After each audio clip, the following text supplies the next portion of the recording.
Analysis: Fighting erupts in Sudan after months of tension. Sudan woke up to heavy clashes between the army and a powerful paramilitary force known as the Rapid Support Forces on Saturday. The two rivals have long competed for relevance and power, but an internationally backed political process launched last year exacerbated tensions between them, analysts and activists say. Civilians in the capital of Khartoum reported seeing armored vehicles from both forces roaming the streets, while hearing heavy gunfire in multiple urban quarters. The RSF said it has taken control of the presidential palace and Khartoum International Airport, which could not be confirmed. The group also said it has seized Merowe Airport, which houses Sudanese and Egyptian fighter planes. Sudan's Army Chief General Abdel Fattah al-Burhan denied the RSF's claims.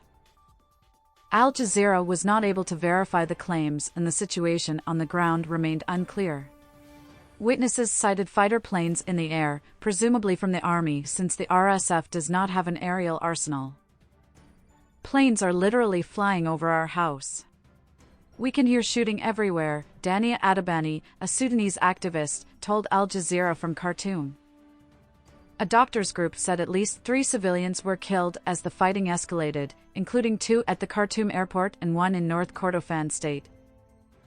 Not long ago, the RSF and the military cooperated to derail Sudan's transition to democracy by spearheading a coup on October 25, 2021.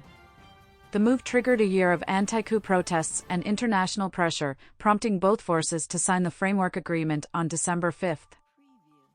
That settlement ushered in a new political process that promised to address key issues before a final deal that would restore a civilian administration tasked with steering the country to elections in 2 years. Security sector reform was the most vital and challenging issue to sort out in order to rein in the security forces. But the process was rushed and ad hoc, with the international community hoping to wrap it up in merely days or weeks in order to celebrate the signing of a new agreement, according to 4 diplomats that were not authorized to comment. As a result, the political process accelerated a confrontation between the RSF and army.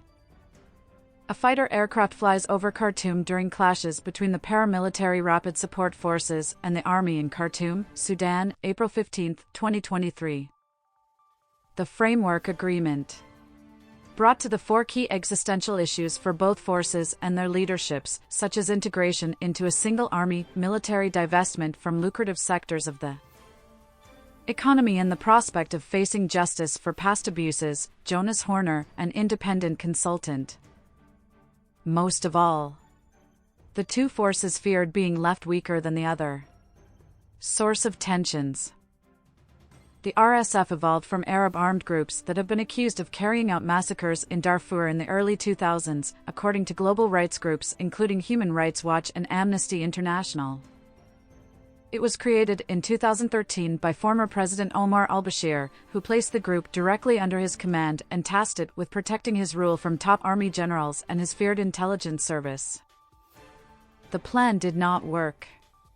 In April 2019, both the army and RSF turned against al-Bashir following months of pro-democracy protests. The RSF continued to operate independently from the army, while the two forces competed for state assets, foreign patrons, legitimacy and recruits. Even after the two forces overthrew Sudan's civilian administration in October 2021, experts and activists warned that the interests of both forces would diverge in the medium to long term. Both the army and RSF had a marriage of convenience, but they continued to ignore the issue of RSF integration into the army. Hamid Murtada, a Sudanese analyst